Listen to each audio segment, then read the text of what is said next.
Assalamualaikum Ustaz Non dari Kebumen nih. Waalaikumsalam warahmatullahi. Oke, monggo.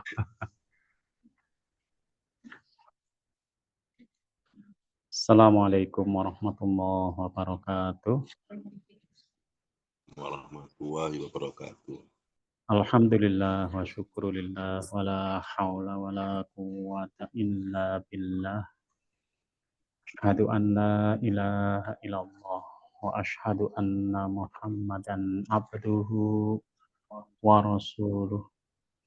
Allahumma salli ala nabiyyina Muhammadin wa ala alihi wa ashabihi wa man tabi'ahum bi ihsanin ila yaumil qiyamah. Kita mulai dengan membaca basmalah. Bismillahirrahmanirrahim. Alhamdulillah pagi hari ini kita dipertemukan Allah Subhanahu wa taala. Semoga pertemuan kita pada pagi hari ini mendapatkan rahmat, maghfirah, barokah, ridho dari Allah Subhanahu wa taala. Salawat dan salam kita haturkan kepada uswatun hasanah kita Nabiullah Muhammad sallallahu alaihi wasallam, pada para keluarga, para sahabat dan para pengikut beliau ila yaumil qiyamah. Pagi ini kita melihat beberapa, sebenarnya nanti banyak kisahnya ya, beberapa sahabat yang masuk Islam.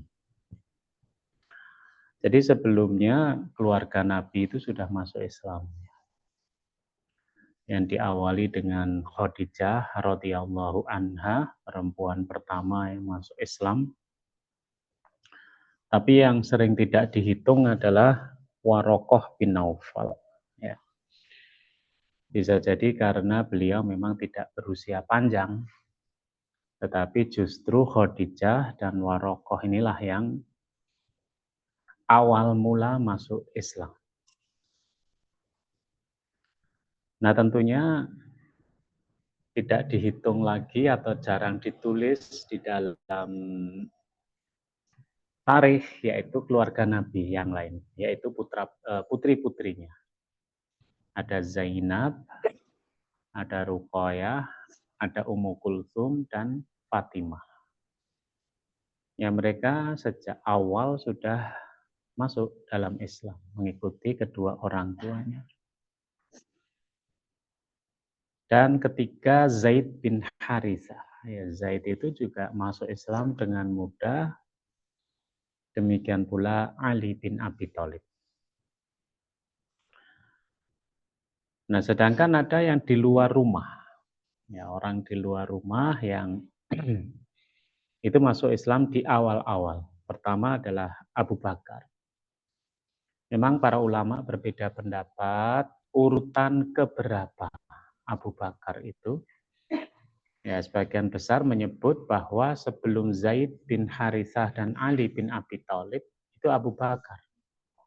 Ya, sebagai laki-laki pertama. Nah, ini kan berarti Warokoh bin Naufal nggak dihitung.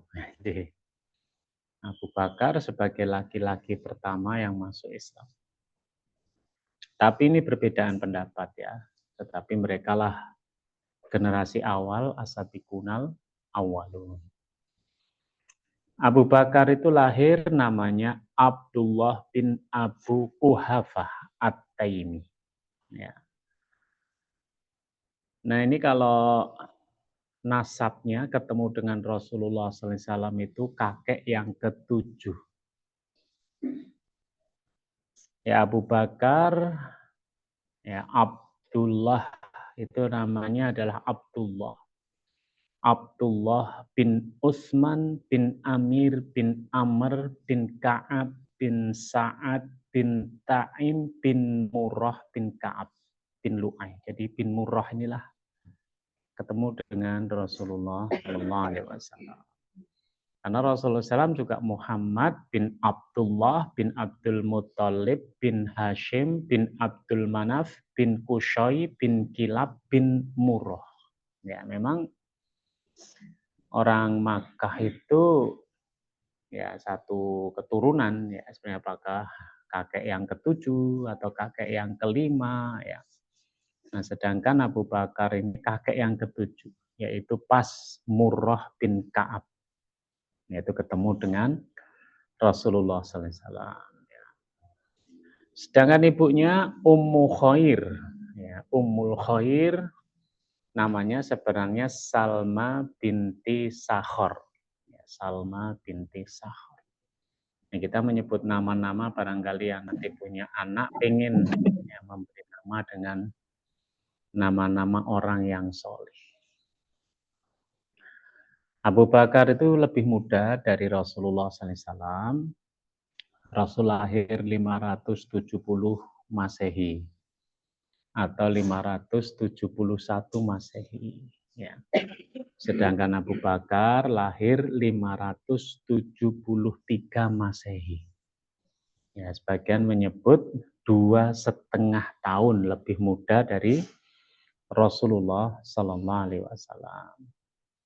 Nah, Abu Bakar termasuk keluarga kaya raya, bangsawan yang sukses. Ya. Kelebihan orang Makkah itu secara fisik lebih kuat dari orang Madinah. Kalau zaman sekarang kan petani lebih kuat dari pedagang. Ya. Kalau zaman dulu pedagang lebih kuat dari petani. Kenapa? Karena pedagang seperti Abu Bakar ini kalau berdagang itu dari Makkah sampai Yaman sampai Syam. Jadi Yaman itu selatannya Mekah, mentok ya. Ya mentok ke laut. Syam itu ya Palestina itu. Jadi ke barat 1.500 km. Nah, di dalam perjalanan itu kan misalkan ke negeri Syam, itu ditempuh dalam waktu 1 bulan perjalanan lewat padang pasir. Nah, makanya orang-orang pedagang itu saat itu orangnya kuat-kuat secara fisik. Ya kalau kita udah belum sampai lokasi udah mati karena dehidrasi. Ya. Jadi kenapa orang Mekah sebagai pedagang lebih kuat ya karena aktivitasnya seperti itu. Kalau sekarang pedagang malah lebih lemah, ini toko. Ya. Sementara petani macul ya, lebih kuat ya. Nah, Abu Bakar ini memang punya yang unik ya. Pertama, Abu Bakar itu dari awal sudah nggak suka untuk menyembah berhala. Ya. Jadi dari awal Abu Bakar itu sudah nggak suka menyembah berhala. Secara logika, dia itu pernah meminta kepada berhala untuk memenuhi kebutuhannya. Ya, dia bicara sama berhala-berhala di Ka'bah itu untuk memenuhi kebutuhannya, ternyata berhalanya diem aja. Ya. Kemudian dia mengatakan kalau kamu diam aja tak kepruk dengan batu. Wah, jadi nah berhalanya tetap diam aja. Kemudian dipukul dengan batu itu, dan Abu Bakar ya ternyata kamu yang nggak bisa melindungi dirimu sendiri. Ya gimana kamu bisa melindungi saya? Ya. Kalau orang percaya dengan keris, dengan batu akik, jimat, ya caranya ya gitu itu. Ya dilempar ke kali Gajah Wong. Ya sambil bilang kalau kamu bisa melindungi aku, mestinya kamu bisa melindungi dirimu sendiri. Ya. Nek kerisnya lah kok iso renang, nah berarti ampuh betul kerisnya. Tapi yang nggak ada keris ya tenggelam ya di Sungai Gajah Wong itu. Itu dilakukan juga pemuda-pemuda Ka'bah ya setelah ini ya. Bapaknya kan tetap menyembah berhala. Berhala itu banyak. Yang gede itu di Ka'bah itu Lata, Uzza, Manat, Hubal. Nanti di rumah juga ada. Ya kan? Nanti kalau bepergian dikantongi Tuhannya. Nah, jadi untuk disembah di negeri-negeri. Nah, Tuhan yang di rumah itu sama anak-anak muda yang masuk Islam tuh malamnya dibuang ke tempat kotor. Ya. Bapaknya paginya nyari, ketemu di tempat kotor itu. Sama bapaknya sambil ngomel-ngomel dibersihkan berhala itu. Ya. Setelah itu malamnya dibuang lagi tempat kotor. Ya sampai beberapa kali akhirnya bapaknya jengkel. Kalau kamu benar-benar Tuhan ya selamatkan dirimu sendiri. Ya. Nah jadi orang-orang yang aneh-aneh itu ya keris, yang batu akik, ya, itu nggak bisa menolong dirinya sendiri. Terus gimana mau menolong kita? Ya. Yang kedua, kalau batu akik itu dipakai untuk perhiasan, nah itu boleh. Tetapi kalau jatuhnya takabur, sombong, al-kibr, nah itu nggak boleh. Nah perhiasan tuh repotnya memang gitu ya. Kalau kita pakai perhiasan biasa-biasa saja, kayaknya bukan perhiasan itu loh. Perhiasan itu mestinya yang membuat kita wah ya. Setelah wah ya dicopet, ya hilang. Ya. Nah itu Abu Bakar. Ya. Abu Bakar itu yang kedua adalah Abu Bakar itu sejak muda nggak suka hal-hal yang aneh-aneh, misalkan zina. Padahal zina di situ kan boleh. Nggak suka mencuri, nggak suka minum khamr. Nah itu Abu Bakar sejak awal tuh memang wis wong apik gitu ya. Jadi dia belum masuk Islam tapi perangainya sudah perangai yang Islam. Dan yang ketiga, Abu Bakar itu punya komunitas ahlul kitab. Ya, misalkan Warokoh bin Naufal itu sepupunya Khadijah itu memang CS-nya dia. Ya, termasuk para rahib pendeta di negeri Syam itu teman dekatnya Abu Bakar. Ya, jadi dari sini kita melihat Abu Bakar itu ya pancen ya tinggal sentuhan dikit udah selesai. Ya. Abu Bakar menikah dengan Qutailah binti Abdul Uzza. Nah ini nggak usah ditiru nama Abdul Uzza ya. Jadi orang Arab dulu nama bisa Abdul Uzza, Abdul Lata, ya artinya hambanya berhala. Ya. Dengan Qutailah inilah Abu Bakar memiliki dua putra, yang satu laki-laki Abdullah, yang kedua Asma binti Abu Bakar. Abdullah ini laki-laki Arab, bangsawan yang tampan. Ya.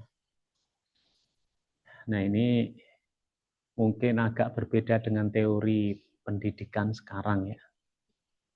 Karena Abdullah ini nanti menikah dengan Atikah. Ya. Atikah itu perempuan yang saya nggak bisa bayangkan ya gimana cantiknya, gimana lembutnya tutur katanya. Ya, terus pokoknya seperti bidadari turun dari surga, ya. Turun ke dunia. Jadi ketika nanti Abdullah itu dinikahkan dengan Atikah, Abdullah itu jadi gak ke masjid. Ya, jadi Abu Bakar lewat rumahnya, dia dengar suara Abdullah masih ngobrol sama Atikah. Ya, ketika Abu Bakar pulang, isih ngobrol. Memang hambatan menikah dengan orang sangat cantik ya gitu. Ya. Nah, karena sering mengganggu kewajiban Abdullah, nah ini ya perbedaan dengan pendidikan sekarang ya. Itu sama Abu Bakar suruh cerai. Ya. Abdullah ini suruh cerai dengan istrinya. Nah, Abdullah ya akhirnya cerai dengan istrinya. Tapi ketika cerai itulah Abdullah itu terjadi apa? Orangnya pendiam, ya kan? Suka bikin puisi cintanya pada Atikah. Nah, itu masa sahabat loh itu. Akhirnya sahabat lain ya bilang ya kasihan itu Abdullah itu. Dia bisa gila kalau dia seperti itu terus. Maka nikahkan lagi, tapi dikasih janji. Ya supaya Abdullah tidak meninggalkan kewajiban. Nah akhirnya dinikahkan lagi. Ya, jadi teori pendidikan modern sama orang solih beda ya. Ya, berani nggak kita ngomong sama anak kita, cerai? Ya mungkin harus kebangetan ya kan. Itu sama dengan Nabi Ibrahim. Nabi Ibrahim itu setelah meninggalkan Ismail di Ka'bah itu suatu saat beliau nyembelih Ismail itu ya. Nah, suatu saat setelah Ismail menikah, dia datang ketemu sama istrinya. Tapi Nabi Ismail nggak ada di rumah, maka Nabi Ibrahim nggak memperkenalkan sebagai orang tuanya. Dia hanya tanya gimana rumah tangga kalian. Nah itu istrinya mengeluh, ya yang sulit, yang ini. Nah kemudian Nabi Ibrahim bilang ya salam nanti untuk Ismail. Ya sampaikan kepada dia tolong diganti palang pintunya. Nah ketika Nabi Ismail datang, Nabi Ismail bilang tahu nggak kamu siapa yang datang? Siapa itu? Itu ayahku Ibrahim. Dan kamu tahu nggak makna nasihat itu? Apa? Aku disuruh menceraikan kamu. Oh, jadi zaman sekarang, wah nggak bener itu ya kan? Itu pendidikan para nabi coba, para sahabat. Nah akhirnya dicerai. Setelah menikah lagi, Ibrahim datang lagi.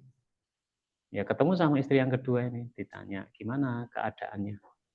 Nah istrinya terus banyak bersyukur, ya menceritakan hal-hal baik. Maka Nabi Ibrahim mengatakan, ya sampaikan nanti salam buat Ismail, sampaikan pesan ya, pertahankan palang pintunya. Ya, nah ketika Ismail datang ya Nabi Ismail bilang itu tadi ayahku dan kamu tahu apa arti nasihatnya? Ya, artinya adalah aku disuruh mempertahankan kamu sebagai istriku. Nah, gitu ya. Jadi ini Abdullah dan Asma. Asma binti Abu Bakar. Asma itu nanti sampai tua ya, menikah dengan Zubair. Zubair ibnul Awwam. Anaknya namanya Abdullah bin Zubair. Ya. Abdullah bin Zubair nanti meninggalnya dipenggal ya, oleh ya Pak Panglima perangnya Yazid ya. Nah, sementara Asma udah tua, udah buta. Ya, Zubair itu Ka'bah itu dikepung sama dia kan penguasa Ka'bah itu penguasa Makkah, dikepung sama pasukan itu. Kemudian Abdullah bin Zubair nanya sama ibunya udah buta, gimana Bu? Ya, kata ibunya, ibu tidak mau kalau kamu mati di atas tempat tidur. Keluar, temui mereka. Nah, akhirnya dipenggal lehernya. Jadi ada ibu yang seperti itu. Ya. Jadi ini makanya ya berlatih kita itu solih itu ya solih. Seandainya anak kita izin berangkat ke Palestina, gimana coba? Ya, kita mengizinkan atau malah kita yang melarang? Ya, jangan nak, cari yang lain saja, amal soleh lain ya banyak. Ya, nah jadi ya, itu ya. Nama Abu Bakar itu ada beberapa riwayat ya. Sebagian menyebut namanya Abdul Ka'bah ya. Tetapi juga ada yang menyebut namanya Atik. Baitul Atik itu juga Ka'bah. Ya. Panggilan Abu Bakar itu Atik ya. Kenapa dia disebut dengan Atik, Abdul Ka'bah? Ya, pertama namanya adalah Abdul Ka'bah.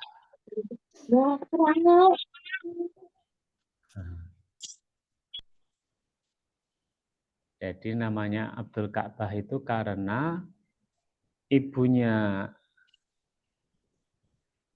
Abu Bakar ya itu tidak melahirkan anak laki-laki. Bagi orang Arab, anak laki-laki itu prestis, ya kan, kebanggaan saat itu ya. Maka dia nadar nanti kalau lahir anak laki-laki, maka dia akan aku beri nama Abdul Ka'bah, ya, dan akan disedekahkan ya kepada Ka'bah. Maka ketika lahir Abu Bakar namanya Abdul Ka'bah ya. Ketika besar diberi nama Atik, artinya dibebaskan. Atik itu bisa bermakna dibebaskan. Bisa juga Atik itu karena Abu Bakar itu kulitnya putih. Ya. Nah, kulit putih disebut Atik ya. Sedangkan Atik sendiri bisa bermakna ya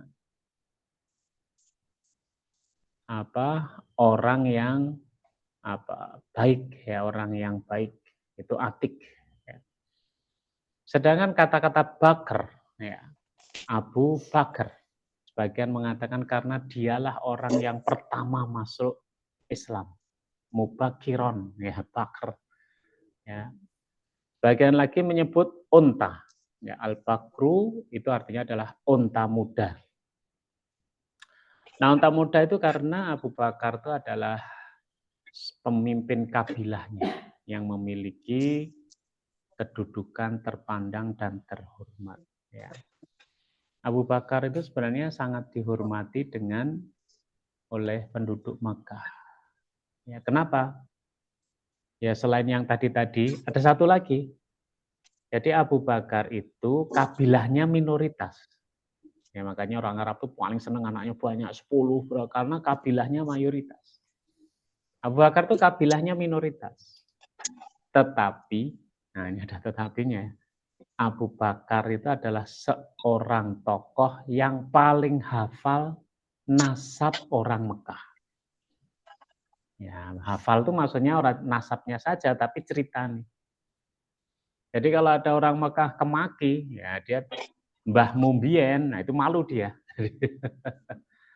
Cerita nih ya oleh Mbah Mumbien gitu. Nah itu dia hafal nasab si A itu nanti sampai ke Nabi Ismail alaihi salam.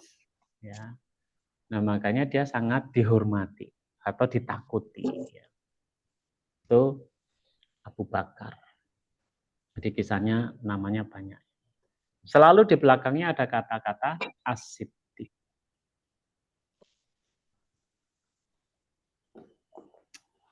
Gelar as-siddiq ini terjadi saat Isra Mi'raj. Isra Mi'raj, lah kok pas Rasul itu balik ke Mekah dari Isra Mi'raj, ketemunya Abu Jahal. Nah Abu Jahal yang diceritani, ya Rasul itu jujurnya gitu ya, tahu lugunya ya, diceritain Abu Bakar, Abu Jahal. Abu Jahal kemudian bilang, gimana kalau tak kumpulkan penduduk Mekah untuk dengar ceritamu? Kata Nabi Muhammad, ya nggak apa-apa. Wah benar orang Mekah dikumpulin, dengar ceritanya Muhammad, bisa bayangkan. Semalam saya ke Masjidil Aqsa, langsung guyu kabeh. Karena saat itu ke Masjidil Aqsa itu sebulan perjalanan. Lah kok ini ming sewengi, kan kayak ceritanya cah cilik toh. Iso mabur, iso lah itu udah disorai. Nah, Rasul sedih. Abu Jahal merajalela, dia ketemu Abu Bakar. Udah dengar belum temanmu cerita? Cerita apa? Saya belum dengar. Katanya temanmu semalam dia pergi dari Mekah ke Masjidil Aqsa, terus naik ke langit, pagi udah pulang. Jadi terus Abu Bakar bilang, apa benar Muhammad cerita seperti itu? Iya benar, itu ceritanya Muhammad. Gimana kamu? Ya kata Abu Bakar, seandainya Muhammad cerita lebih hebat dari itu, aku percaya. Ya, jadi misalnya Muhammad cerita iso nabrak pesawat terbang atau apa dia, saya percaya. Coba, padahal itu belum konfirmasi loh Abu Bakar itu. Saya selalu percaya apa yang dibicarakan oleh Muhammad.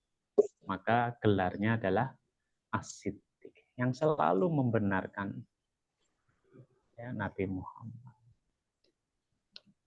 Ya. Kadang-kadang kita malah kebalikannya, nek diceritani Islam malah ragu-ragu. Nek diceritani sing tidak dari Islam malah yakin. Jadi diceritani tentang orientalis, malah mantap. Ya. Nah itu Abu Bakar. Ya. Abu Bakar ini hebat ya dia itu. Kehebatannya itu kata Rasulullah SAW, ma da'autu ahadan ilal Islam illa kanat lahu kabawatan ghaira Abi Bakrin. Ya. Tidaklah aku mengajak seseorang kepada Islam kecuali dia itu tidak ragu-ragu, tidak maju mundur kecuali Abu Bakar. Ya, jadi Abu Bakar itu menerima Islam itu paling enteng, ya paling gampang. Kenapa? Ya tadi yang sudah kita sampaikan tadi ya. Nah, sementara Abu Bakar itu rumahnya dekat dengan Khadijah. Itu komplek elit orang kaya Mekah. Nah, jadi kalau di sini di mana nih? Ya. Hah? Kayak gitu. Nah, karena rumah orang kaya dekat situ, Abu Bakar wis kenal banget sama Muhammad. Jadi dia dikasih julukan Al-Amin, itu udah kenal. Jadi kenapa Abu Bakar nggak ragu-ragu kalau Muhammad yang cerita, ya dia kenal dari dulu Muhammad itu orangnya jujur. Ya, makanya kita juga berusaha mengenali orang ya. Kadang orang itu kalau ngomong kita harus memberi korting. Ya, nek sing ngomong korting 50%, ya kan. Kalau itu yang ngomong 80%. Ya.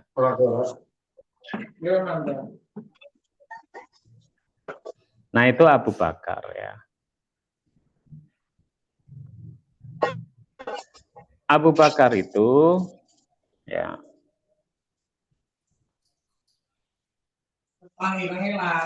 ketika berdagang ke negeri Syam, nah di sana kan dia bersahabat dengan pendeta-pendeta, karena kan Nasrani ya. Nasrani ya berdagang dengan pendeta-pendeta itu. Nah suatu saat ya Abu Bakar itu tertidur ya. Ketika malam urusan dagang udah selesai ya. Ya menjelang pulangnya itu Abu Bakar tertidur dan bermimpi. Dalam mimpinya dia melihat rembulan. Ya, pokoknya kalau mimpi lihat rembulan itu biasanya Nabi akhir zaman. Ya. Ya. Rembulan itu telah turun, ya meninggalkan tempatnya di langit yang tinggi, turun di Makkah. Kemudian bulan itu terpecah-pecah, tersebar ke seluruh bangunan, dari rumah ke rumah. Kemudian menyatu lagi rembulan itu, jadi utuh lagi dan masuk ke rumah Abu Bakar. Nah itu mimpinya. Abu Bakar bangun, ya terus mikir-mikir apa makna mimpi saya. Ternyata mimpi kayak gitu itu sudah diyakini ahlul kitab. Ya, istri Rasulullah itu kan adanya namanya Sofia. Itu orang Yahudi. Ya, karena Ahmad Dhani Yahudi, anak putrinya dikasih nama Sofia. Nah, ya, karena niru-niru istrinya Nabi Sofia. Sofia itu pernah cerita ke bapaknya kalau dia mimpi melihat rembulan, kemudian rembulan itu ada di pangkuannya, langsung diajar sama bapaknya. Kenapa? Kamu nanti pasti ikut Nabi akhir zaman itu. Ya, padahal Sofia itu nggak bayangin apa-apa. Ya berarti mimpi-mimpi tertentu itu sudah jadi standar tafsirnya menurut ahlul kitab. Ya. Demikian pula Abu Bakar ketika dia bilang pada cerita ditanya, ada apa kamu? Ya saya mimpi seperti ini. Pendeta itu malah senang saatnya udah datang. Abu Bakar nanya, apa itu? Nabi yang kita tunggu-tunggu. Ya para pendeta jawab benar. Ya. Dan kamu Abu Bakar, kamu nanti akan beriman kepadanya. Ya, dan kamu akan masuk sebagai orang yang dekat dengan dia. Paginya Abu Bakar terus pulang ke Mekah. Ya. Nah, di Mekah itu orang berkerumun gitu. Jadi ketika Rasulullah itu peristiwa di Gua Hira itu Abu Bakar nggak di situ, beliau lagi di negeri Syam. Jadi orang tuh ngobrol gitu ya. Setelah Bakar datang, ya mereka tanya, kamu tahu nggak sejak kamu pergi itu orang Quraisy nggak bisa tidur di waktu malam, ya kan? Loh kenapa? Ya karena Muhammad telah menaruh bara api di atas hidung orang Mekah. Ya. Kenapa kok ada bara api? Ya karena Muhammad bilang Allah telah mengutus dia dan memerintahkan untuk hanya menyembahnya, meninggalkan Tuhan-Tuhan kita. Nah, jadi ini jadi perbincangan di Mekah ya. Nah, kemudian Abu Bakar masuk Mekah ketemu Ammar bin Hisham. Ammar bin Hisham itu Abu Jahal. Ya. Ini Rasul itu kan berdoa itu kan, ya Allah kuatkanlah Islam dengan masuk Islamnya antara dua Umar. Umar Ibnul Khattab atau Ammar bin Hisham. Itu doa Rasul. Umar Ibnul Khattab dan Ammar bin Hisham. Dua Umar. Ammar bin Hisham itu siapa? Abu Jahal. Yang satu Umar Ibnul Khattab. Nah ternyata yang masuk Islam adalah Umar Ibnul Khattab. Jadi ketemu Abu Jahal itu pelukan.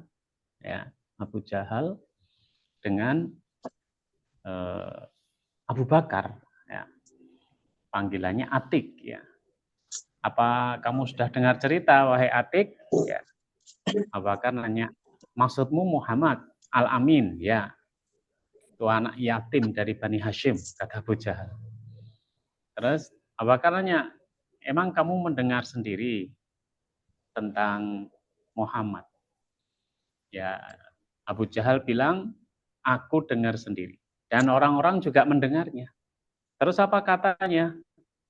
Ya katanya dia memerintahkan ya, dia menjadi nabi, memerintahkan pada kita supaya hanya menyembah Allah dan meninggalkan Tuhan-Tuhan leluhur kita.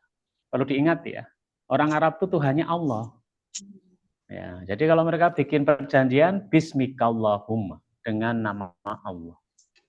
Kalau mereka berjanji, wallahi, demi Allah. Tapi mereka juga bikin Tuhan di sekeliling Ka'bah. Ya, itu peninggalan leluhur mereka. Kenapa dibikin itu? Dulu ada orang solih yang sangat berjasa di Makkah. Tokoh. Nah, ketika meninggal, mereka merasa berduka. Untuk mengingatnya dibuatkan patung. Ya, lama-lama patungnya disembah. Ya.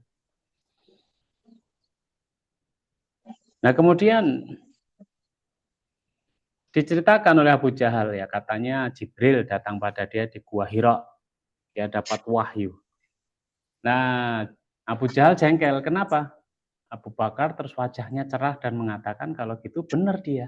Jadi ya Abu Jahal jadi lemes gitu ya ngomong dengan Abu Bakar. Ya Abu Bakar kan sudah diceritain sama orang-orang pendeta-pendeta itu. Ya. Nah makanya Abu Bakar ya kemudian setelah dari rumahnya, ya dia kemudian sebenarnya dia juga bertanya-tanya dalam hatinya.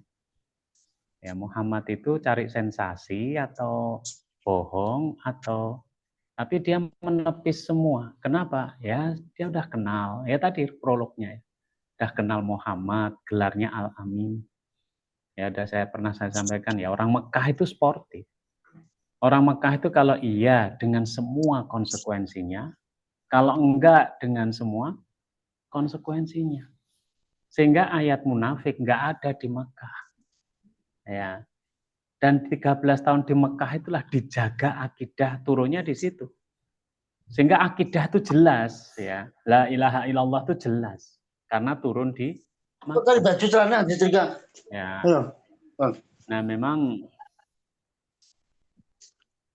ada pembicara lain rupanya.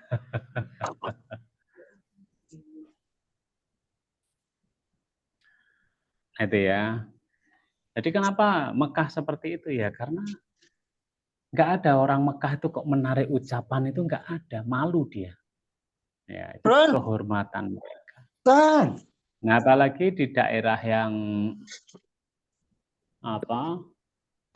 Di tempat yang seperti itu, yaitu ada orang yang dikasih gelar Al-Amin ya di tempat yang apa? Di tempat orang-orang yang sportif seperti itu ada gelar orang yang diberi gelar Al-Amin. Ya, jadi apa? Sudah nggak mungkin lah dia itu akan berbohong. Nanti kalau diketuk dibuka. Ya.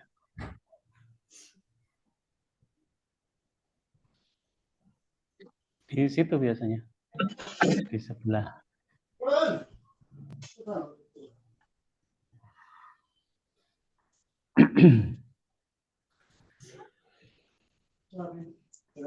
Nah, makanya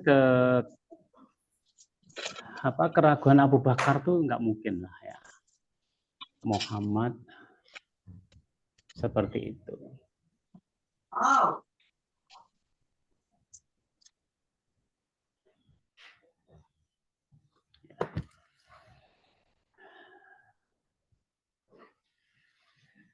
Nah, jadi makanya Abu Bakar kemudian datang ya ke rumah Nabi Muhammad SAW. Ya. Rasul ya senang datangi tamu yang baik hati. Ya. Maka dia panggil istrinya Khadijah, nih si Atik datang. Ya. Nah kemudian Abu Bakar nanya sama Nabi Muhammad, benar nggak yang diomongin orang-orang itu tentang engkau? Rasul ya pura-pura nanya, apa sih yang diomong orang itu? Ya mereka mengatakan Allah mengutus kamu menjadi nabi dan memerintahkan untuk menyembah Allah tidak mempersekutukan dengan yang lain. Ya kata Abu Bakar. Rasul yang nanya, terus kamu sendiri gimana sikapmu? Abu Bakar jawab, kalau memang itu berarti kamu benar. Jadi gitu ya. Jadi Abu Bakar langsung gitu. Padahal Rasul kan kesannya menjajaki, ya kan? Omongannya apa? Ya Allah mengutus kamu ya supaya memerintahkan menyembah Allah dan tidak mensekutukan. Nah, terus sikapmu sendiri gimana? Abu Bakar langsung jawab, ya berarti kamu benar. Maka Rasul langsung nangis. Ya, Rasul langsung nangis terus memeluk Abu Bakar. Ya, kemudian dicium keningnya Abu Bakar. Ya. Lalu Rasul cerita di Gua Hiro ya dapat 5 ayat ya Iqra bismi rabbikal ladzi itu diceritakan pada Abu Bakar. Abu Bakar dengar kata-kata Iqra bismi rabbikal ladzi khalaq, dia itu menundukkan kepalanya untuk menghormati ayat dari Allah Subhanahu wa taala. Setelah selesai dibacakan al-alaq, dia mengangkat kepalanya dan mengatakan asyhadu an la ilaha illallah. Ya. Wa asyhadu anna Muhammadar Rasulullah. Jadi Abu Bakar ini satu-satunya orang yang tidak pernah ragu-ragu kepada Rasul. Padahal orangnya itu halus, lembut, tapi enggak pernah. Kalau Umar tuh pernah marah sama Rasulullah. Jadi kenapa? Karena perjanjian Hudaybiyah itu seolah-olah merugikan kaum muslimin. Ngenyek. Apalagi ada sahabat yang sudah ditahan di Mekah, lari sudah di depan Nabi. Perjanjian sudah terlanjur ditandatangani, Rasul nggak bisa nolak. Umar itu marah. Bukankah kita ini benar? Ya, itu. Umar, bukankah Anda itu seorang nabi? Ya, jadi kalau Abu Bakar enggak, ya Abu Bakar itu ngerti. Ya. Maka Rasul pernah bersabda, walau kuntu muttakhidan khalilan, seandainya aku diperbolehkan untuk mengambil seorang kekasih, maka latakhottu Aba Bakrin khalilan.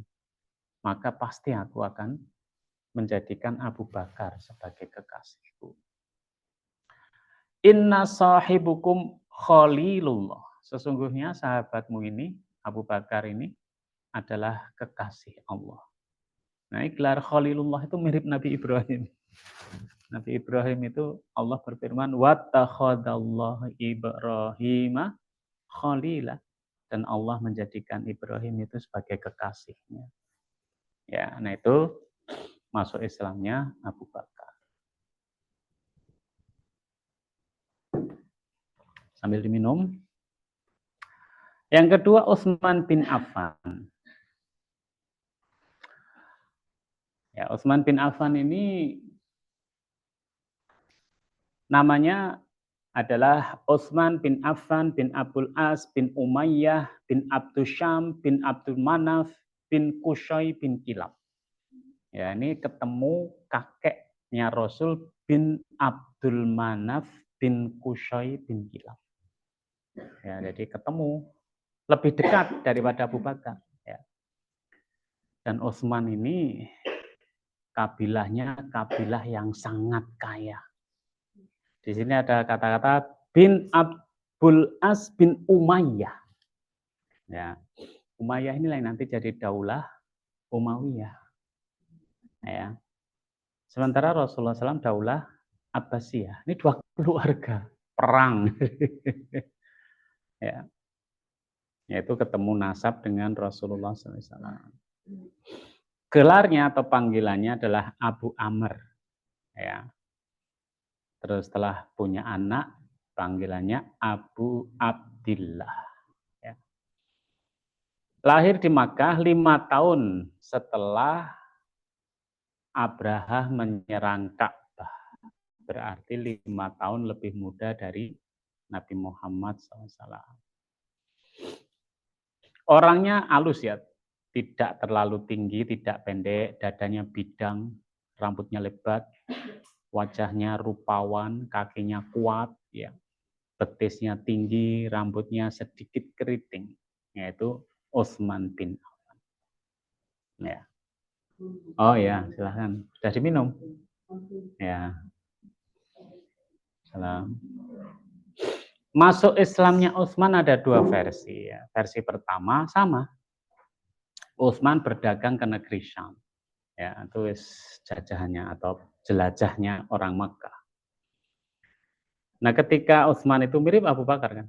Ketika Utsman itu istirahat, tertidur dia. Ya. Di dalam At-Tabaqat, ya, Utsman tuh pernah cerita bahwa ya Rasul, sepulang kami dari negeri Syam, sampai di antara Ma'an dan Zarqa, kami tertidur. Nah, ketika kami tidur tuh ada suara yang memanggil. Orang yang lagi tidur, segera. Karena Muhammad sampai di Mekah.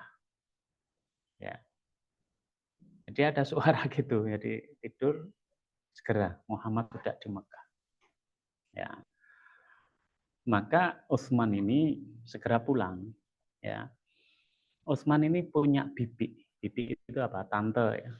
Namanya Su'da binti Quraisy.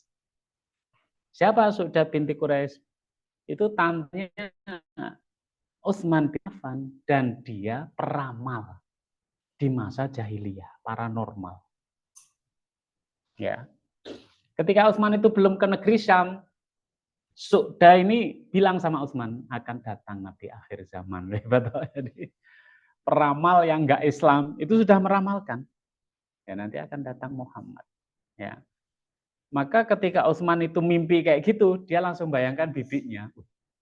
Berarti benar omongannya bibiku, ya kan? Nah, saat itu di sebelahnya ada Tolhah bin Ubaidillah. Ya, yang juga saat itu tidur bareng. Nah, kemudian dua-duanya, yuk segera pulang. Ya. Terus Utsman ketemu Abu Bakar, cerita tentang mimpinya. Ya, maka Abu Bakar lah yang kemudian mengajak Utsman untuk menemui Rasulullah SAW. Ya. Kalau versi kedua, Utsman itu masuk Islam karena patah hati. Ya. Jadi Utsman itu sebenarnya seneng sama Ruqayyah binti Muhammad. Ya. Tetapi kalah cepat. Ya, Ruqayyah kemudian dinikahkan dengan anaknya Abu Lahab. Namanya Utbah bin Abu Lahab. Ya. Sementara Ummu Kulsum, adiknya, dinikahkan dengan adiknya Utbah, Utaibah bin Abi Lahab. Walaupun Khadijah sebenarnya nggak begitu senang karena istrinya Abu Lahab itu Ummu Jamil, orangnya ketus, perangainya nggak baik ya. Dan Abu Lahab itu kan Pak D-nya Nabi, ya kan? Abu Lahab itu Pak D-nya Nabi yang memberikan, menghadiahkan budaknya pada Aminah. Budaknya namanya Suwaibah. Berikan pada Aminah untuk apa? Menyusui Rasulullah. Ya, tahu kalau besok gedenya jadi nabi mungkin dah dipites sama Abu Lahab ya. Jadi Abu Lahab tuh ponakannya lahir melu seneng. Ya, ini tak kasih budak. Nah, ibu susuan Rasul kan ada Suwaibah, ada Halimah. Ya. Nah, ini Utsman ini patah hati ya, makanya dia kemudian pulang ya. Nah, bibinya kayaknya tahu ya, Su'da binti Quraisy ya. Nah, Su'da inilah yang kemudian bilang sama Utsman, ya berbahagialah Utsman, kamu nanti akan mendapatkan kebahagiaan 3 kali berturut-turut. Ya. Karena Utsman itu kan cinta sama Ruqayyah gagal. Ya kan? Jadi kebahagiaan pertama itu dia masuk Islam. Yang kedua, karena Muhammad jadi nabi, Abu Lahab itu memerintahkan 2 anaknya menceraikan 2 anak Rasul. Langsung bareng. Jadi Utbah menceraikan Ruqayyah, Utaibah menceraikan Ummu Kulsum. Ya. Karena cerai, maka Ruqayyah dinikahi oleh Utsman. Nah, akhirnya dinikahi juga. Dan Ruqayyah itu belum dikumpuli oleh Utbah. Ya. Nah, ketika perang Badar selesai, Ruqayyah wafat. Ketika Ruqayyah wafat, Utsman dinikahkan dengan Ummu Kulsum. Jadi 2 putrinya Rasul dinikahi oleh Utsman. Utsman masuk Islam, menikah dengan Ruqayyah, menikah dengan Ummu Kulsum. Ya. Dan bibinya itu juga mengatakan, ya, Utsman, kamu itu orang bijak, orang fasih, ya. Sementara Muhammad itu diutus oleh Tuhannya dengan agama yang benar. Coba ini. Ini peramal zaman jahiliyah ya. Jadi dia itu sudah ngeramalkan ini Muhammad datang ya membawa At-Tanzil, Al-Furqan ya dan melarang menyembah berhala. Nah, ini bibinya terus cerita panjang ya tentang pribadinya Muhammad ya nanti peperangannya. Itu peramal itu. Maka mendengarkan bibinya bilang gitu, besoknya Utsman menemui Abu Bakar. Ya. Abu Bakar nanya ada apa? Nah Utsman bilang kok bibi saya ngomong kayak gini ya? Nah Abu Bakar bilang cilaka kamu Utsman, demi Allah. Kamu orang baik, orang pinter, orang cerdas, bisa membedakan yang benar sama yang salah. Ya. Berhala yang disembah orang Mekah itu sosok batu yang tuli, nggak bisa dengar, nggak bisa lihat, nggak beri manfaat, nggak beri mudarat. Utsman, ya benar itu. Ya. Maka Abu Bakar ya itulah apa yang diomongkan bibimu itu benar. Nah ini saya tuh bayangin peramal aja meramal Muhammad ya. Jadi belum lagi ahlul kitab ya Yahudi Nasrani. Ya. Nah akhirnya menuju rumahnya Rasulullah SAW. Di tengah jalan ketemu Nabi Muhammad bersama Ali bin Abi Thalib ya. Maka Rasul mengatakan, ya Utsman, sambutlah Allah untuk mendapatkan surganya. Dan aku adalah utusan Allah yang dikirim kepada engkau. Nah, maka Utsman kemudian masuk Islam. Ya. Abu Bakar itu nggak disiksa sama keluarganya, tetapi Abu Bakar itu masuk Islam terus minta izin kepada Rasulullah SAW pergi ke Masjidil Haram, Ka'bah. Ya. Nah, dia kemudian dakwah di situ. Ya. Bisa bayangin, zina nggak dilarang, miras nggak dilarang, nggak ada ayatnya. Yang diperintahkan apa? Sembah Allah, nggak usah nyembah patung-patung itu. Maka Abu Bakar diantemi wong sak Mekah, diajar. Ya, Rasul mengingatkan kita ini masih minoritas, ya masih sedikit. Ya, ya tetapi Abu Bakar itulah. Ya, ketika Abu Bakar lagi diajar gitu, kabilahnya datang, ya, kemudian membantu dia. Jadi di Mekah itu saat itu slogannya masih jalan, unsur akhaka dzaliman au mazluman. Ya tolonglah saudaramu itu atau kabilahmu bener apa salah. Ya. Termasuk Abu Thalib itu belain Rasulullah ya karena ponakannya. Ya, dia keponakannya. Termasuk keluarganya Abu Bakar ini. Kenapa kok belain Abu Bakar? Nah, itu kabilahnya. Kalau kabilahnya nggak usah nanya benar atau salah. Kalau sampai dia mati menuntut darah. Nah di sana gitu. Ya. Itu Abu Bakar. Kalau Utsman, nah dia disiksa oleh pamannya. Ya, dirantai, kemudian masukin apa sarung atau kemul gitu terus diobong. Walaupun nggak sampai terbakar ya itu. Nah itulah orang Mekah itu kayak gitu. Abu Bakar diantemi ya tetap Islam. Utsman disiksa sama pamannya ya tetap Islam. Jadi paham ya. Jadi nggak ada kok terus murtad. Nah itu nggak ada ya. Orang Mekah itu kalau iya ya tak pegang sampai mati. Utsman tuh akhirnya dilepas sama pamannya karena apa? Karena Utsman tetap ya paman, ya aku nggak akan pernah meninggalkan agama Muhammad buat selamanya. Orang Mekah itu kayak gitu. Ya. Munafik ada di mana? Di Madinah. Orangnya halus-halus, lembut. Kalau Islam tuh datang ning Yogyo, saya ora cetha. Akidahnya nggak jelas ya kan. Makanya ada orang-orang yang menganggap seolah-olah Gusti Allah tuh keliru. Harusnya menurunkan agama di Indonesia. Wah, ora cetha itu nanti ya kan. Ya nggak jelas insya Allah berarti enggak ya kan. Nah itu beberapa hal ya tentang masuk Islamnya orang-orang di Makkah ya.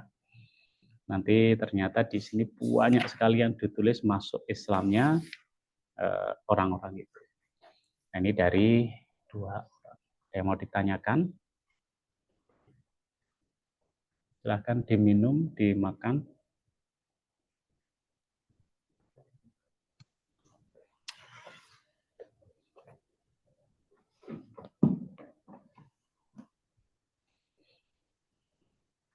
Assalamualaikum warahmatullahi wabarakatuh.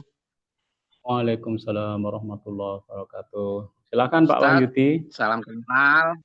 Saya Wahyudi dari Tulang Bawang Barat, Lampung. Yeah.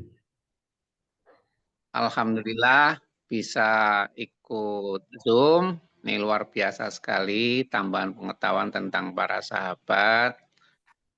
Ini saya tidak bertanya, hanya memperkenalkan diri saja. Terima kasih atas tausiahnya dan sahabatnya. Assalamualaikum warahmatullahi wabarakatuh. Waalaikumsalam warahmatullahi wabarakatuh. Terima kasih Pak Wahyudi. Ada pertanyaan lain ya? Gimana? Ya, silakan.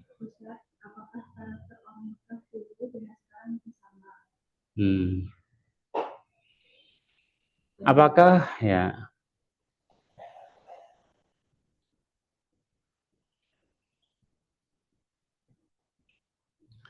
Apakah karakter orang Mekah dulu dan sekarang itu masih sama?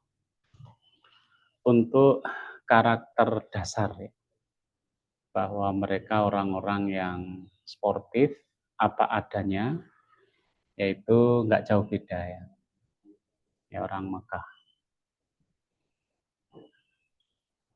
Dan memang orang Madinah juga beda. Orang Madinah itu orangnya lembut, disebut Ansor ya, mereka itu orang yang pandai untuk melayani tamu. Tetapi kalau karakter jahiliyah Makkah, nah itu berbeda ya dengan zaman sekarang, karena Islam sudah masuk ya, misalkan mereka itu punya gaya malu punya anak perempuan, ya kan? Itu sudah enggak lagi. Mereka menyembah berhala, nah itu enggak. Tapi kalau karakter sportifnya, tegasnya itu masih. Makanya kenapa di Timur Tengah itu sering terjadi bentrok? Ya. Alasan pertama karena memang Timur Tengah itu adalah ring pertama yang berbatasan dengan Palestina. Mesir, ya kan? Lebanon, Yordania, Suriah, itu berbatasan langsung. Itu ring pertama itu. Sehingga mereka harus ditaklukkan untuk bikin perjanjian damai sama Israel. Dan negara itu nggak akan pernah tenang di situ. Ring berikutnya ada Arab Saudi, ya kan? Nah, jadi Indonesia ringnya termasuk yang jauh, jadi rodo aman, ya kan? Ya. Nah, karakter Arab ya memang gitu, ya. Karakter Arab seperti itu memang di sisi lain dibutuhkan. Apa? Ya dia menjaga kejelasan. Ya, kejelasan agamanya seperti ini. Karakter Indonesia menjaga persatuan. Ya. Makanya orang Jawa punya pepatah yang kadang membingungkan. Ngono ya ngono ning aja ngono. Iki maksudnya piye iki? Ya wis ngono kuwi. Ya, artinya ya jangan banget-banget. Kalau bersikap ya sak madya wae. Orang Jawa tahu sak madya. Ya tengah-tengah aja. Ya. Makanya orang Jawa itu kalau marah ya senyum, ya kan? Kalau seneng ya senyum. Orang Jepang itu nggak lulus ujian, bunuh diri. Orang Indonesia lah nggak lulus, ya mesam-mesem. Orang Jepang nggak diterima kerja, bunuh diri. Orang Indonesia, ya mesam-mesem. Ya karakternya masing-masing ada baiknya, ada kekurangannya. Ya orang Indonesia di Hong Kong, memuji orang Hong Kong itu, wah disiplin, macam-macam. Tapi ingat, mereka nggak bisa merawat dengan hati orang tua, anak-anak. Yang bisa siapa? Orang Indonesia. Maka 150.000 TKW ada di Hong Kong untuk merawat anak-anak, merawat orang tua. Dan itu mereka merawatnya masuk ke dalam hatinya. Ya, yang nggak bisa dilakukan orang Hong Kong. Kalau kita suruh disiplin kayak Hong Kong, ya ora iso. Jadi sama-sama nggak bisa. Nah gitu ya, jadi kalau karakter Makkah ya kurang lebih masih seperti itu. Ya. Ada lagi? Oh ya, silahkan.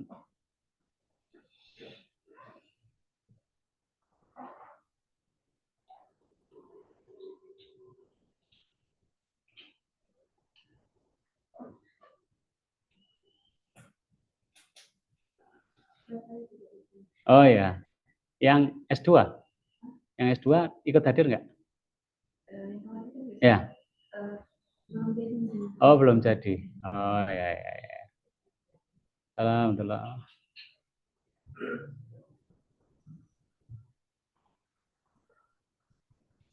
Baik, saya akhiri. Silahkan dinikmati. Assalamualaikum warahmatullahi wabarakatuh.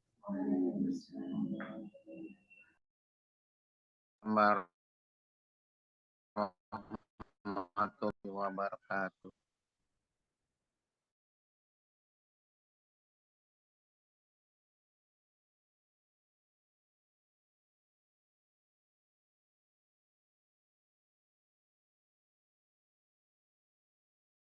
Terima kasih Pak Ustadz.